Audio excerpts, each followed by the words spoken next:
It's the TMZ Behind the Bar podcast with the TMZ lawyers, Jason Beckerman and Derek Kaufman. Welcome, everyone, to the Behind the Bar podcast, where each week we bring our perspective to the biggest stories in celebrity news. I'm Jason Beckerman. And I'm Derek Kaufman. Thanks a ton for everyone who subscribed to the podcast. And for those of you watching on YouTube, just kind of keep us playing in the background. Go to your smartphone, find the podcast store, or on SoundCloud, download, subscribe, review. It's all for you guys. So let us know what you want to hear. Yeah, we want to be responsive. We want to make the podcast you guys want to listen to. So write in. Derek, you love you some trivia, am I right? I do. All right, smart guy. Who is Colonel Thomas Blood? Oh, wow. Yeah, you got it? I'm floored. Does it have anything to do with blood diamonds? No, but that was a good... I don't know. I was thinking blood and blood diamond. I don't know. So as everyone knows, I'm sure who's listening, in 1671, Colonel Thomas Blood, stole the British crown jewels. What? He stole Pulled it the off? British crown jewels. Well, he got caught like 10 minutes later, apparently, but he got away for those 10 minutes. And now on the other side of the pond, on this side of the pond, we now have our own version of Colonel Blood because history repeated itself with American royalty. Our own royalty, the Kardashians. That's right. Kim. So Kim, we all know the story at this point, right? This has been big news. Kim was held at gunpoint in her swanky Paris hotel. She was zip-tied. A band of 5 armed gunmen storm her room. They put her in zip ties, throw her in a bathtub, bound and gag her. She's begging for her life. She thinks she's going to be raped at some point. She says, I have children, please. They end up taking $10 million worth of jewels from Kim Kardashian, including her $4.5 million 20-carat emerald-cut diamond ring from Kanye. A big ring. It's a big one. It was a supersized version of her engagement ring that she got from Kanye West, and she has been flaunting this thing. This has been all over social media. Every picture of her, she's got double rings, and she's basically wearing almost 8 figures there's been a lot of jewels. A lot of victim shaming in this. You know, we would never tolerate it to say that somebody was asking to be raped because they dressed a certain way, right. But there is an allowance to victim shame when you've made the allowance. Blame her, right? People blame her for being victimized because she flaunted this thing on social media. Yeah, this may be a wake-up call for Kim. I mean, she does do this a lot, and it made her basically a soft target, and she paid the price. And remember, this also involved Kanye West was at a concert in Queens playing Heartless. He was wrapping up his show, and he said, got a family emergency, gotta go. Very weird moment the way this all unraveled. Right. And now we are here with $10 million worth of her jewels stolen, and that got us thinking. They got us thinking about who ultimately pays the price for this, right? We have a $10 million loss. We have the likelihood that lawsuits will be filed because this is the kind of thing that happens when major losses are sustained, that people look to file lawsuits. And if they do, who would be the likely? So if Kim Kardashian decides, hey, I want to sue to get my money back, or the insurance company who insures the ring decides we want to get our money back, who do they go after to do it? Yeah. I have to think of a couple targets. Yeah, this is sticky, though. So the first target that we think of is you always want to kind of find a deep pocket. This is a big loss. So who are the potentially moneyed interests here who could cover this loss? I was thinking first and foremost the hotel. Yeah. The hotel, if they had maybe inadequate security or, if it was an inside job and allowed this to happen, these are all going to be elements of a potential lawsuit against the hotel for not providing safe lodging. Now, what does that lawsuit look like, Jason? Does it seem successful to you? So the elements of any lawsuit, or at least this kind of lawsuit, would be, did the hotel employ adequate means that a reasonable person would expect in a reasonable hotel to protect their security and the security of their possessions? I mean, not only did she lose the $10 million, she was tied and bound and gagged and really suffered an awful trauma, and that's recompensable. It is, but these were 5 armed-to-the-teeth gunmen who came in with overwhelming force. And you don't really think of a hotel as having armed gunmen at the door, right? So would a reasonable hotel need to have the level of security necessary to prevent this particular crime? I don't think so. I don't either. I don't think that's necessarily a good lawsuit. Another reason is they're speculating. There's a lot of key witnesses here. The concierge was taken up to Kim's room, and there's speculation that maybe some people on the inside might have played a role in this and saying she's a soft target, she's alone now, because remember the bodyguard was gone. I think if anyone was involved, and the cops don't know yet who might have been involved, that person was on a frolicking detour is what we kind of think. You don't hold the hotel responsible for an employee who went rogue and allowed one of the guests to be robbed. So the other potential lawsuit would come out, that would be Kanye West, right? He walked off stage. He cost all those people the benefit of the show that they had paid hundreds, potentially thousands of dollars pricey for tickets. Scalpers for. Is there a claim that these audience members, Kanye left, do you know how far through his concert he was when he walked off stage? That's the interesting part. I've read that he was towards the end of his concert. So he was singing Heartless. I don't know if it was an encore, but it was towards the end of the performance. One of his bigger hits. He had already sung maybe most of his biggest ones. So I think this was late in the show, which I think cuts against a good lawsuit. Yeah. Because if he really cancels after his first number, then you got a good lawsuit. Give me my refund. So the question would be, what are people paying for when they buy a ticket to a Kanye West show? They're not paying for a 2.5-hour long concert. They're paying for a reasonable concert that he would provide, and that varies. And Kanye West is notorious for not actually doing a lot of his music, for just doing sort of speech seminars. Such an artist. Yeah, too. his Kanye U instead of Trump U, Kanye U kind of seminars. So what are you really paying for? When did he walk off stage? But if he walked off stage at an early part of the concert, and a reasonable person would say, look, people didn't get the benefit of what they bought this ticket to get, then he would absolutely have to reimburse those people for at least the lion's share of the ticket price, if not everything. Yeah, and I wonder if someone would go after Kanye. Maybe the venue said you left too early, you didn't really need to leave. What's Kanye going to do when his wife in Paris across the pond, remember he was in Queens, what's he really going to do? Why did he walk off stage? Now, I can imagine the family emergency, you feel like, I don't want to perform, I want to call I want to call so of Kim. Course, he has to. But the venue might say, you didn't need to walk off. But we're not blaming Kanye certainly not for at what all. he did, but nevertheless, the venue and the people that go and watch the concert are entitled to the benefit of what they paid for.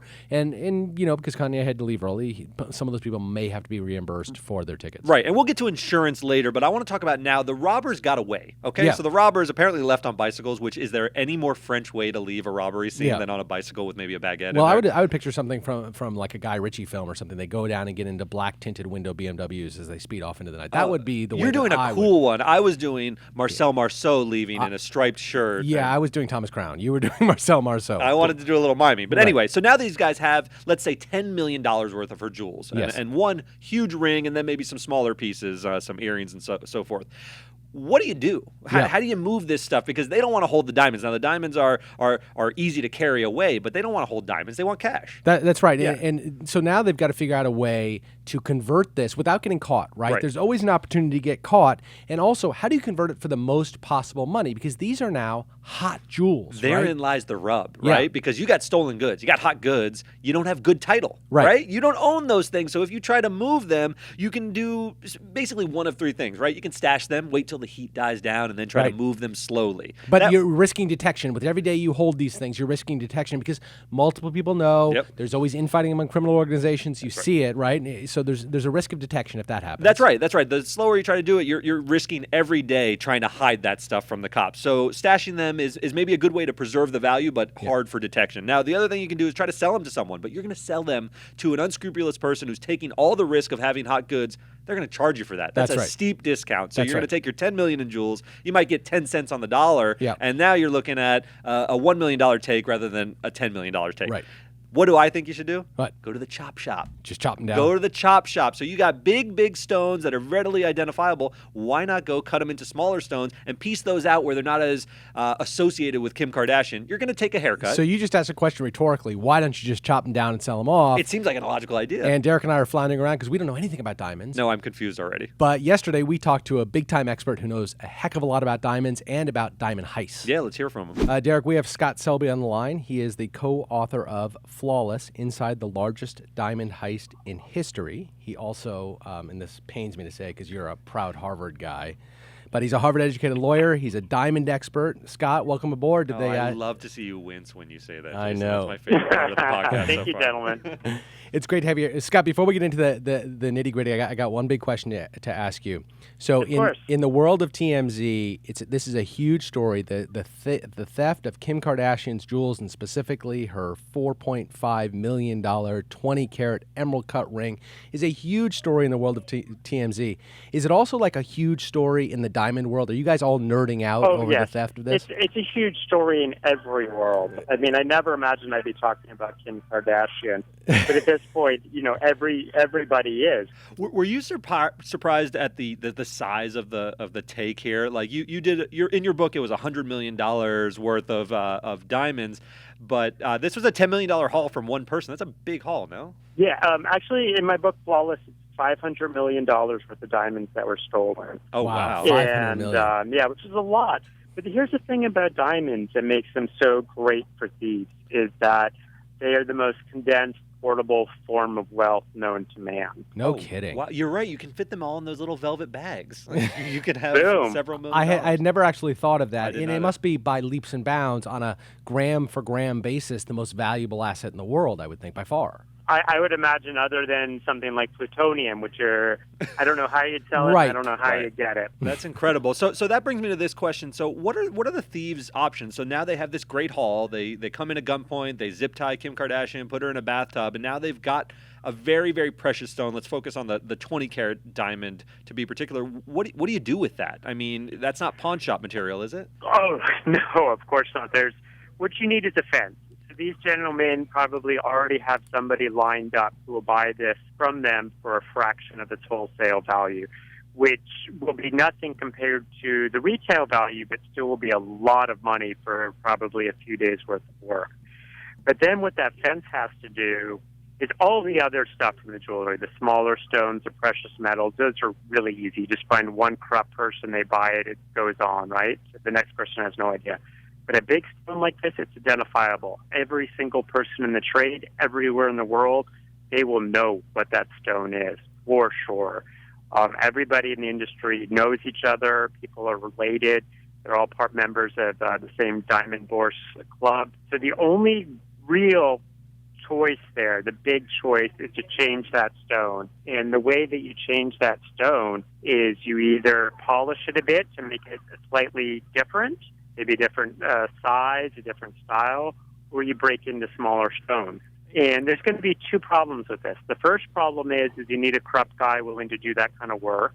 The second problem is you lose a tremendous amount of value because, for instance, one big stone is worth much more than three medium stones. So let me jump in. So you have this stone reportedly worth, and let's not split hairs in this. Let's say it's worth the $20 million that the media said this thing was worth when Kanye bought it for her retail price, $20 million. Sure. When the thief gives it to the fence, sells it to the fence, what kind of a haircut does that take? So what does the fence buy it from the thief for?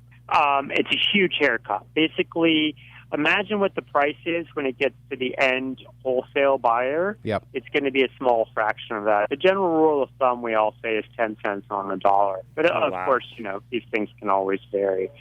But that still is, a good chunk of money. And the numbers can be bigger on the smaller stones than the other parts that are part of this. And of course, everything varies. They might already have somebody lined up able to handle something like this. Yeah. And there's also a question of how many middlemen there are. If these thieves happen to directly know somebody that can handle a stone like this, they're going to get a much better deal than if it has to go through a few people first. Right. I misspoke a minute ago. It's a $4.5 million 20-carat ring. Misspoke, but the percentages don't change, right? You're talking 10 cents on the dollar when they sell it to the fence. Correct. The percentages are the same no matter what we're dealing with exactly how big the stone is. So let me ask you a question. So you mentioned that the different options they have, maybe polishing the stone, maybe trying to buff out I guess, sort of the lasered on barcode or whatever, trying to kind of tracking device. But if you have a stone that's 20 carats, do you want to shave it down to maybe 19, or do you want to chop it into two 10-carat stones? What's the typical way to, I guess, avoid detection and maximize the value of your take? Correct. So normally, if it just is a medium or slightly big stone, all you could do is you could just polish it to make it slightly different. So instead of being 3.27 carats, it's 3.22, and maybe its shape is slightly different.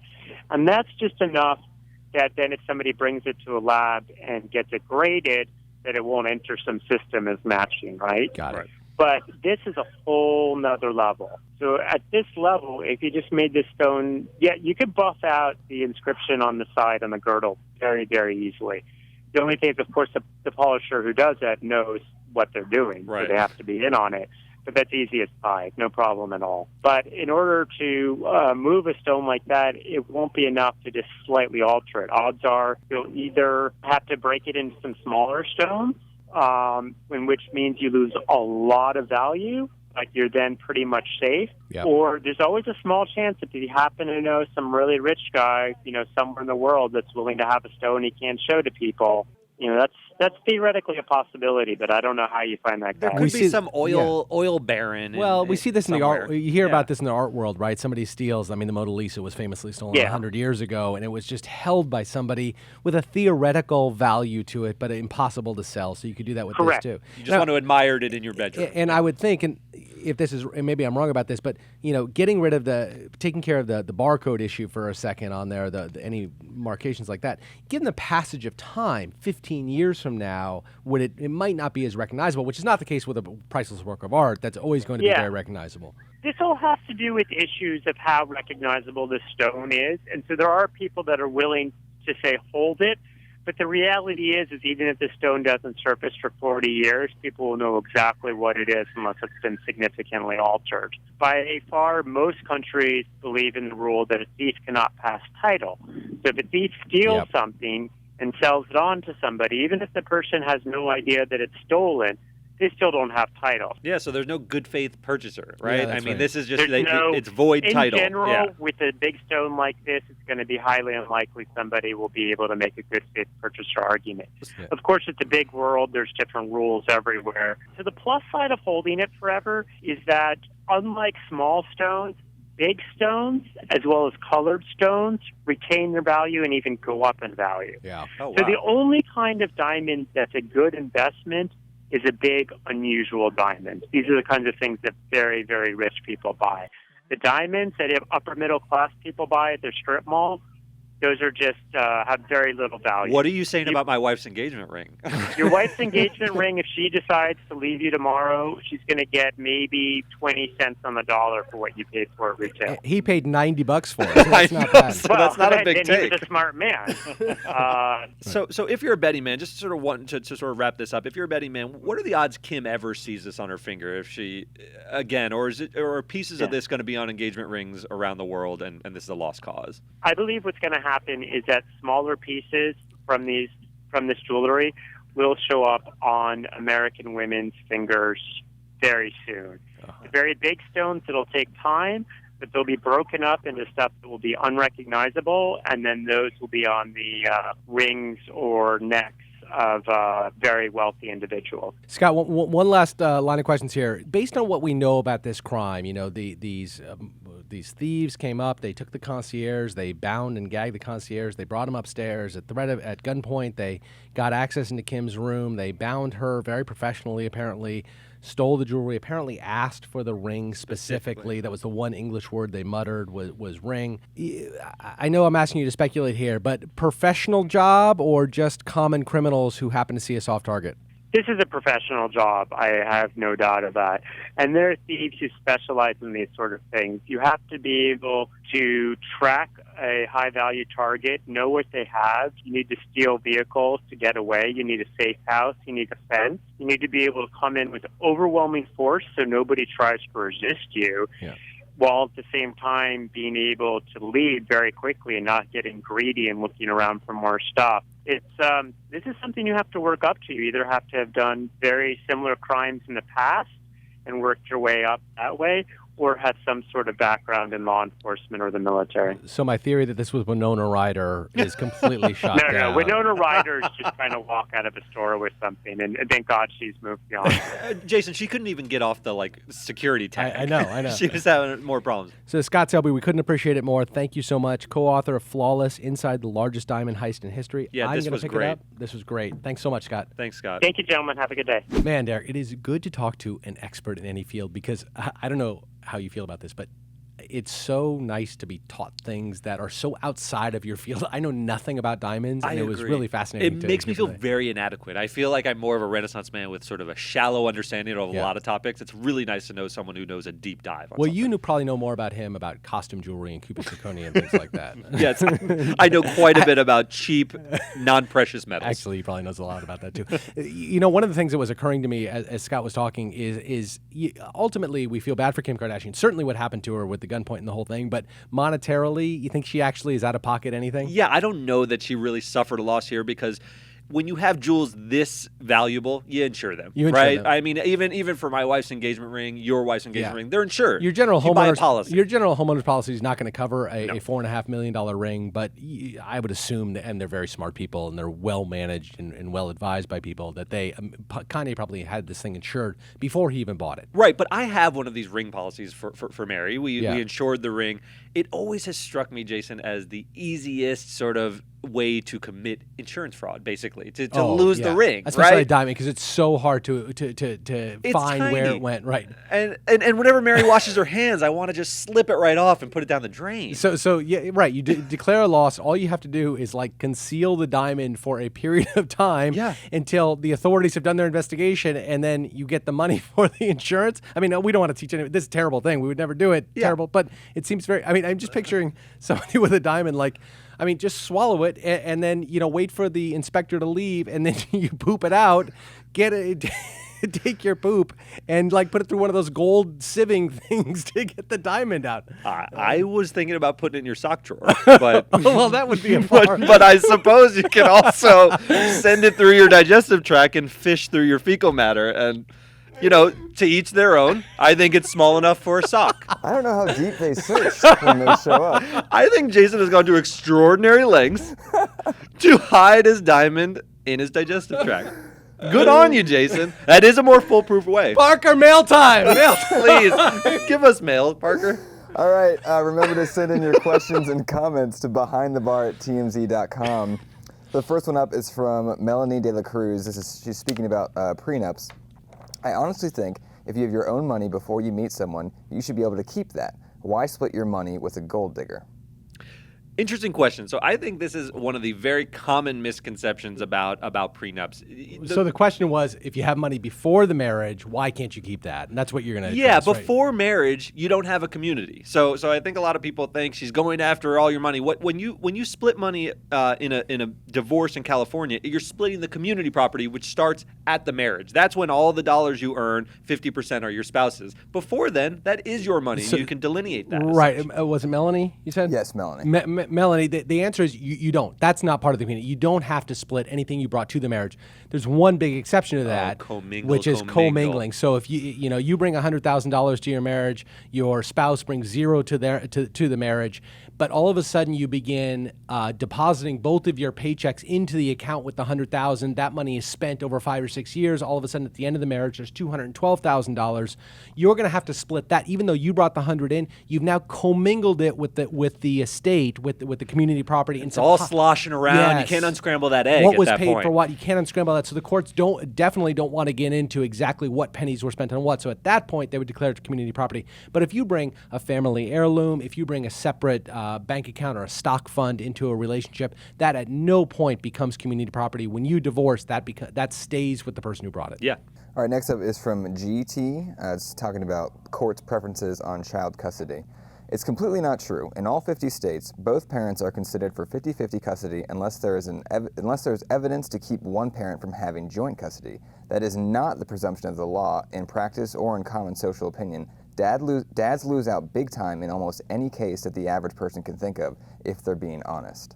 I don't think that's right, actually. And I wouldn't be surprised if there's a rogue state or two out there that I'm not aware of, or maybe 5 or 10 that So I'm you not think aware dads are treated fairly under the law in general? Now the questioner made a good point, which is in sort of common public opinion or common practice. I don't deny that there may be biases against a father in favor of a mother when it comes to taking care of a kid, and so it may in practice work out that fathers are denied custody in certain cases where that may seem unfair. I don't deny that happens. There are biases. Everybody has biases. But the law is structured in every state that I'm aware of. The law is structured to encourage both joint parenting and to encourage joint custody of a child pending after a divorce. I think that's right as far as the structure of the law. I think what the questioner is right about, though, and what you alluded to is that judges are people. I mean, and they import their own biases, and there is a tendency, at least stereotypically, for women and mothers to be seen as the nurturing part of a family, and the fathers maybe to be seen as providers and less attached to the children. So I think in custody matters, you might get a little of that. I mean, I can see it in practice maybe playing out that way, but certainly the way it's structured is to be equal. Yes, that's right. All right, last one up is from Tiffany Mott, speaking about Brad and corporal punishment. It's pretty simple. If he's leaving marks that last 24 hours on his kids, then that's abuse. If he's spanking them with an open hand, that's discipline. That's an interesting standard. That's not the way the law looks at it. There is this thought, but it's a misconception that it's the leave a mark rule. Yeah. If there's a mark left, because there actually are legal means of inflicting corporal punishment. Some kids may be bruised from just a light spanking, and that's really not abuse at that point. But it's a good rule of thumb. Similar to the caller we just had, that Yeah. may not be the law, but that may be a practical application. You know, because when a Department of Children and Family Services officer or a police officer or a court gets involved, or a jury gets, different cases could have a jury involved. When you have those people looking at pictures as a visceral response to bruising that doesn't exist without bruising, we see it all the time in domestic abuse. That's you know, right. a woman, typically an abusee, will show that the person left a mark, and that will certainly have an impact, a defined and sustaining impact. Although we saw with on the Adrian watcher. Peterson, there were switch marks left behind, but that community in Texas has different views of what is acceptable punishment, so That's it didn't factor in as much. The rule of thumb, which I tripped on saying, is an old thing, right, Jason? Oh, the saying, The rule of yes. thumb, I mentioned it, but it was not intended, is that you couldn't inflict a mark, a bruise, broader than your thumb to your wife. Back in old days, I old had common heard law it slightly tradition. differently. I Same. have to look this up. I had heard We may need Parker for fact checking. I had heard that you could not hit your wife with anything wider than your thumb. Oh, that may but be that, it. That, That who may be knows? it. These things come down, and It had something to do with the width of a thumb and hitting your wife. Yes. Yes, that's the way the law used to work. Well- Parker will look into it. On that delightful, happy note, thank you guys so much for tuning in. We will talk to you again next week. Next Thursday, we'll be online with another episode. And write in, tell us what you want to hear about, or else just have to listen to us and whatever we have to say. That's right. Take care. Thanks for watching. If you want more nerdy deep dives into the legal side of celebrity news, hit our subscribe button right here. And check out our previous episodes over here.